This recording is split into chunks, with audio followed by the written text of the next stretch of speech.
Organisation politique et sociale des Numides. Lorsqu'il y en eut un, l'ossature de l'État numide devait être constituée d'une confédération de communautés de taille variable, ce bien avant la fondation de Carthage.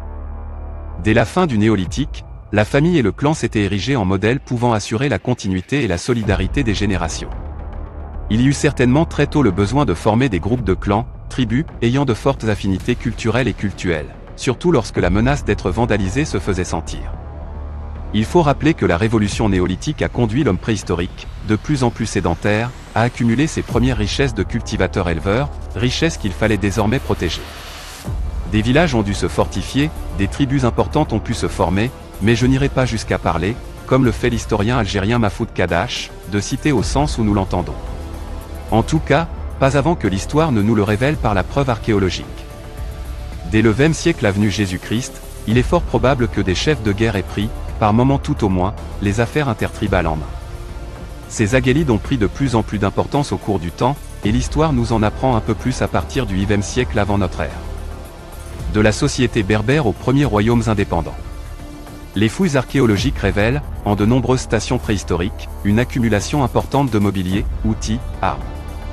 Ceci prouve que plusieurs générations d'hommes ont séjourné en ces lieux, constituant parfois des zones à forte densité de population.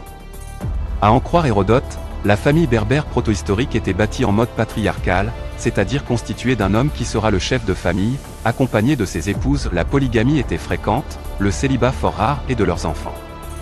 Les chefs de grande importance devaient même posséder des concubines, en plus de leurs nombreuses épouses. La parenté se faisait par le mâle et, au sens large, la famille s'étendait à tous les descendants mâles d'un ancêtre commun, leurs épouses comprises, ce que le droit romain nomme agnatus agnati, parents du côté paternel, et dont dérivent ensuite les mots tel Jean et gentil en latin. Tacro en tamazite. Plus tard, les Romains ont plus communément utilisé les termes familia et tribu pour désigner la famille berbère étendue.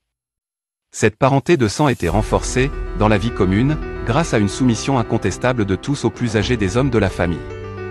L'autorité familiale pouvait être représentée par le père, tant qu'il était vivant et lucide, ou l'aîné de ses fils et ainsi de suite. Comme je l'ai dit plus haut, c'est par solidarité mais aussi pour se défendre des pillards qu'ont dû se constituer les premiers villages fortifiés, castellas, et commandés, pour l'occasion, par un chef charismatique ou aguélide. Mahfoud Kadash en fait en quelque sorte des républiques organisées en assemblées de délégués des familles, dans lesquelles les décisions étaient prises en commun. Les anciens, ceux que les textes latins nomment seigneurs des castellas, devaient y jouer un rôle prépondérant. Le codex jurisprudentiel local, ou canoun en arabe, était édicté au fil du temps et plutôt démocratiquement.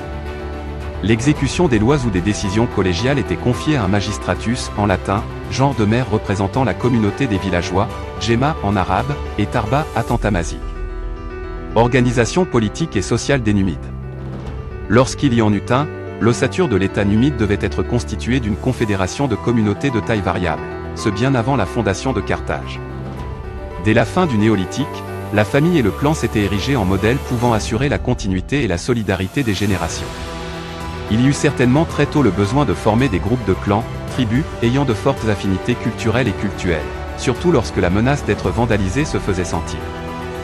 Il faut rappeler que la révolution néolithique a conduit l'homme préhistorique, de plus en plus sédentaire, à accumuler ses premières richesses de cultivateurs-éleveurs, richesses qu'il fallait désormais protéger.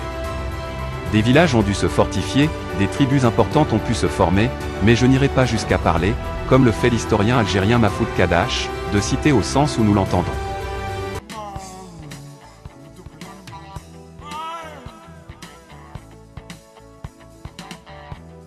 تنميرث تمقراث أيثما أيسما إشاويين إمازيغن أنصوفي السون